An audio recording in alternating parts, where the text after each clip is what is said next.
কাশল নাম তো আপনারা শুনেছেন, গুগলেও দেখেছেন, ইউটিউবে অনেক ভিডিও দেখেছেন, কিন্তু আদৌ কি কাশলে কিছু দেখার আছে? এই সব কিছু সঠিক তথ্য নিয়ে আমি চলে এসেছি এই ভিডিওটিতে। এই কাশলে এলে আপনি কোথায় থাকবেন, কোথায় খাওয়া দাওয়া করবেন, সব তথ্য, সব ডিটেলস আপনি পেয়ে যাবেন এই একটি মাত্র ভিডিওতে। সুতরাং পুরো ভিডিওটি শেষ পর্যন্ত দেখুন, তারপর ডিসাইড করুন আপনার কাশলে আসবেন কি আসবেন না।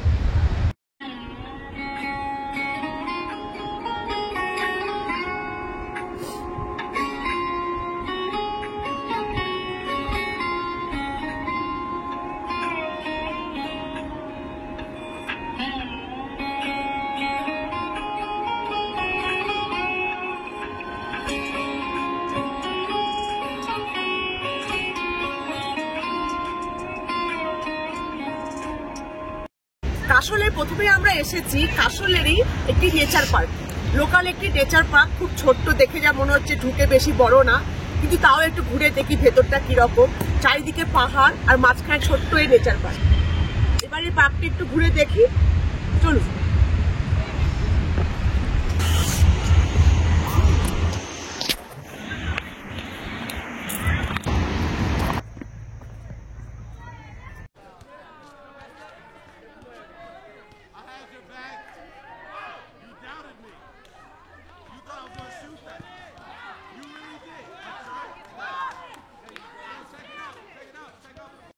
পাহাড়ে ঘেরা ছোট্ট এই নেচার পার্কটি আমাদের বাড়ির আশেপাশে যেরকম ছোট্ট চিলড্রেন পার্ক থাকে সেই রকমই এই নেচার পার্কটি। খুব বেশি বড় নয়। চারিদিকে পাহাড়ের মাঝখানের এই ছোট্ট পার্কটি কিন্তু বেশ ভালোই লাগবে। পার্কের মধ্যে হাঁটতে হাঁটতে চোখে পড়ল একটি লোকাল স্কুল থেকে আসা কিছু বাচ্চা। তাদেরকে দেখতে দেখতে আর একটু সামনের দিকে এগিয়ে গেলাম, কিন্তু পার্কটি আর নেই, এখানেই শেষ। কাশলে মেনলি লোকের একটা ভালো সময় কাটাতে আসে। পাহাড়ি গ্রাম সামনে দিয়ে বয়ে যাচ্ছে, পার্বতী নদী, চারিদিকে পাহাড়, এই সুন্দর একটি পরিবেশে সময় কাটাতে লোকে এখানে আসে। ঘুরতে বেশি আসে না, তাই ঘোরার জায়গাও বেশি এখানে নেই, শুধু কি নেচার পার্ক আছে, লোকাল পার্ক। এই একটি মাত্র নেচার পার্কই আছে, আর কিচ্ছু দেখার নেই কাশলে। তাহলে পর কি কাশলে আসবেন না? একদম না, অবশ্যই আসবেন কাশলে, কিন্তু পয়সাটা উসুল করবেন কিভাবে, তার একটা উপায় আছে। আর সেই জন্য আমি আপনাদের নিয়ে যাব কাশল থেকে আরেকটি জায়গায়, মাত্র 3 কিলোমিটার দূরে, যেখানে গেলে এই কাশলে এলে আপনার পয়সাটা পুরো উসুল হয়ে যাবে। তাহলে চলুন আমি আপনাদের নিয়ে যাই সেই সুন্দর জায়গাটি, যেটি কাশল থেকে মাত্র 3 কিলোমিটার দূরে আছে।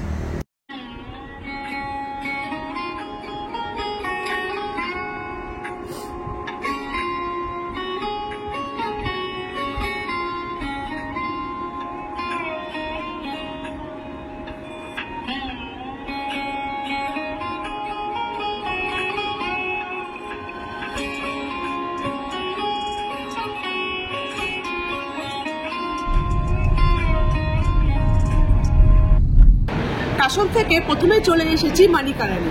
কাশলের খুব কাছেই আছে এই মানিকারানি। অনেক কিছু ইউনিক নতুন দেখার আছে এই মানিকারানি, যেগুলি আপনারা অন্য কোনো জায়গায় দেখতে পাবেন না। আর সেই জন্যই আমি চলে এসেছি কাশলেরই কাছে মানিকারানি।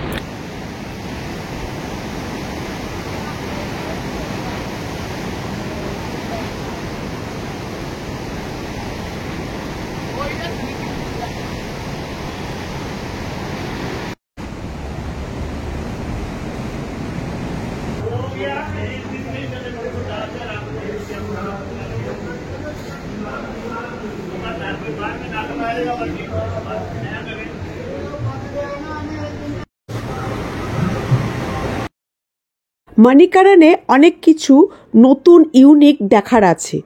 এই রকম নতুন ইউনিক জিনিস আপনারা হয়তো অনেকেই দেখেননি, যা দেখলে আপনার চোখ জুড়িয়ে যাবে। আপনার মনে হবে ঘন্টার পর ঘন্টা শুধু দেখতেই থাকি।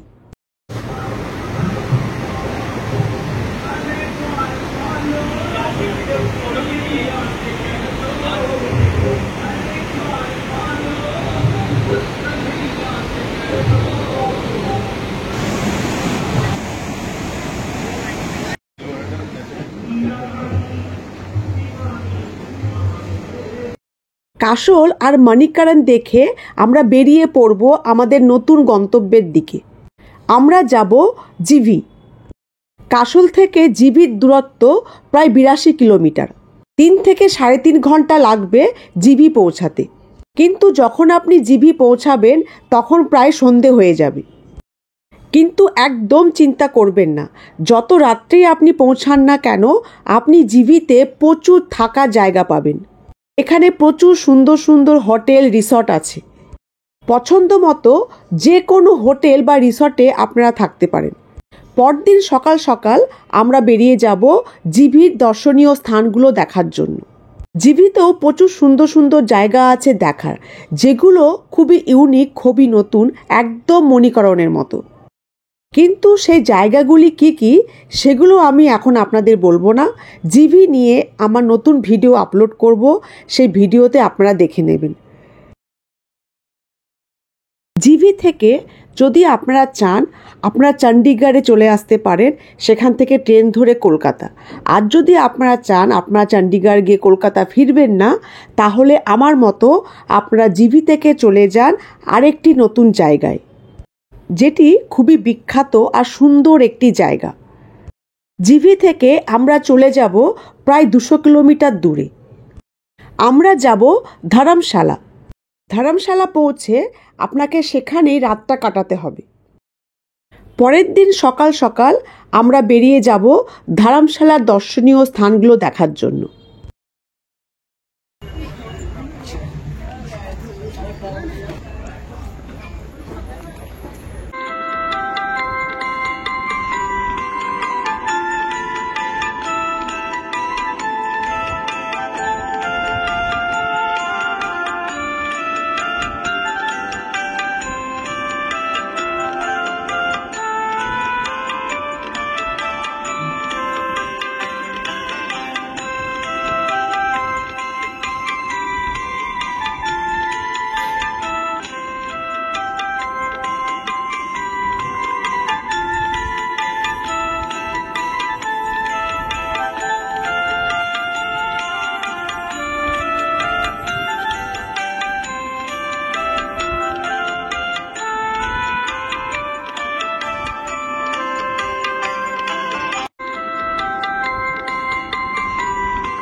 ধর্মশালাতেও অনেক সুন্দর সুন্দর জায়গা দেখার আছে।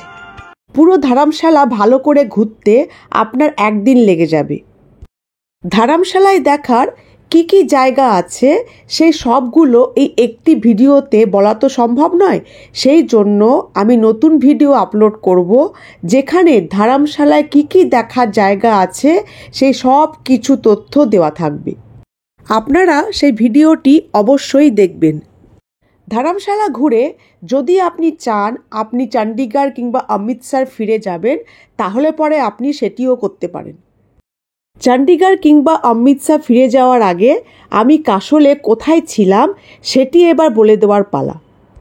চলুন আমি আবার আপনাদেরকে কাশলে নিয়ে যাই, সেই জায়গায় যেখানে আমি ছিলাম।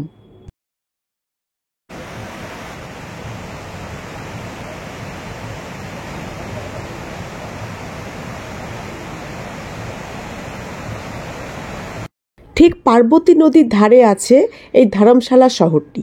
আর সেই পার্বতী নদীর ধারেরই একটি কটেজে, একটি ক্যাম্পে আমি ছিলাম। ডোম শেপের এই ক্যাম্পগুলি দেখতে অসাধারণ, দূর থেকে আপনাকে আকর্ষণ করবেই। শুধু তাই নয়, চারিদিকে আছে পাইন গাছের ঘন জঙ্গল। শুধু পাইন ফরেস্ট আর নদী নয়, পাহাড়ে মোড়া এই ক্যাম্পগুলি। এখানেই কিন্তু শেষ নয়, এই ক্যাম্পগুলোর পাশেই আছে আপেলের বাগান। তার মানে কিনা নেই এখানে পার্বতী নদীর ধারে কটেজ, চারপাশে পাহাড়ে ঘেরা পাইন গাছের জঙ্গল, আপেলের বাগান, যেন 16 কলা পূর্ণ।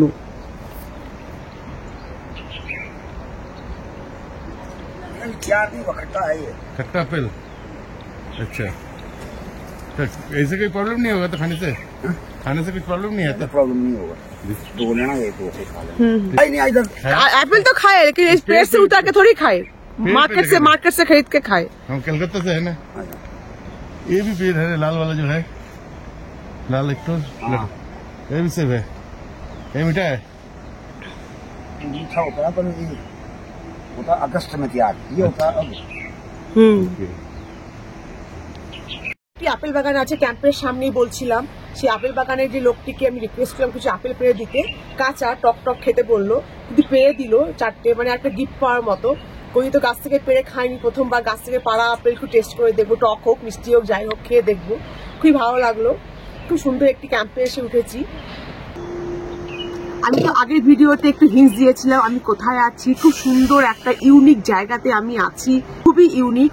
আমি বলিনি, কিন্তু এই ভিডিওতে আমি বলবো যে আমি কোথায় এসে উঠেছি। খুবই সুন্দর, একদম পাহাড়ের কোলে জঙ্গলের মাঝখানে ছোট্ট একটি আপেল বাগানও আছে, মানে একদম 16 আনা পূর্ণ।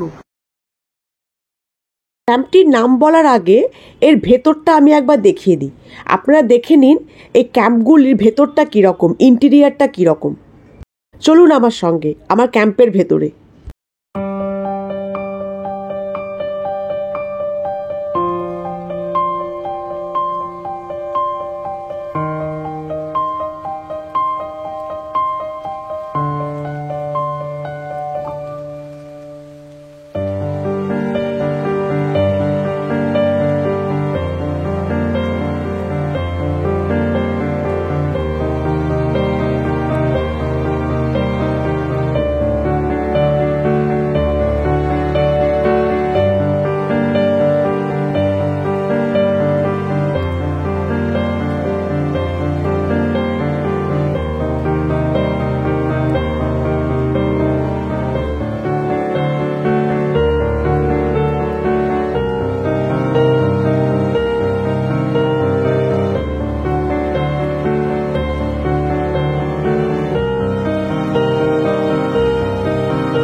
আর এই ক্যাম্পটার নাম হচ্ছে গ্ল্যাম্প কাসল।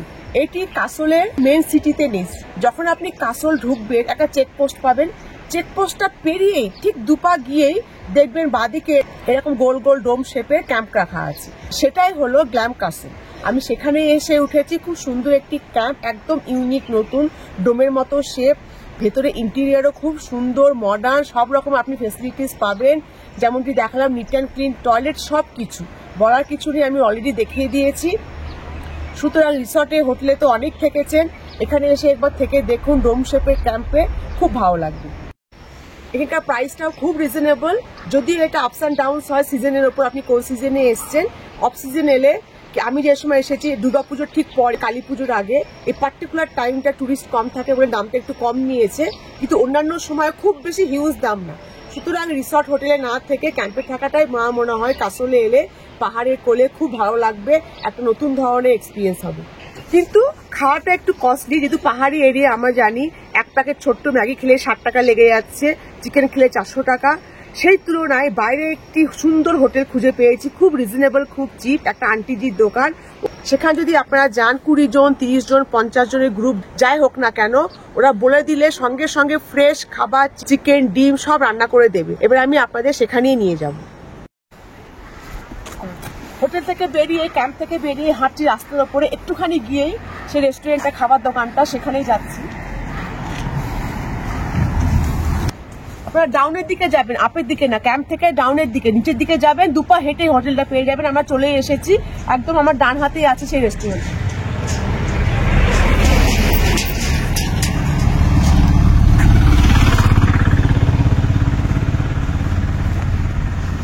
দেখতে পাচ্ছেন, এটাই চলে এসেছি।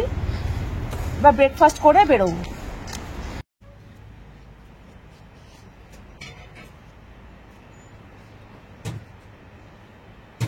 আন্টিজি ওখানে এসেছি ব্রেকফাস্ট করতে, গরম গরম হাত রুটি আটার, আর সঙ্গে ফুলকপি, আলু, বিনস, মটরশুঁটি দিয়ে সুন্দর একটা তরকারি ফ্রেশ গরম গরম বানিয়ে দিল।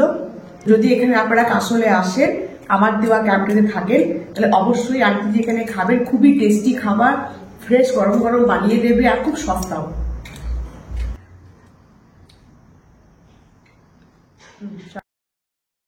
তাহলে আর দেরি কিসের, ঝটপট একটি ট্যুর প্ল্যান বানিয়ে ফেলুন।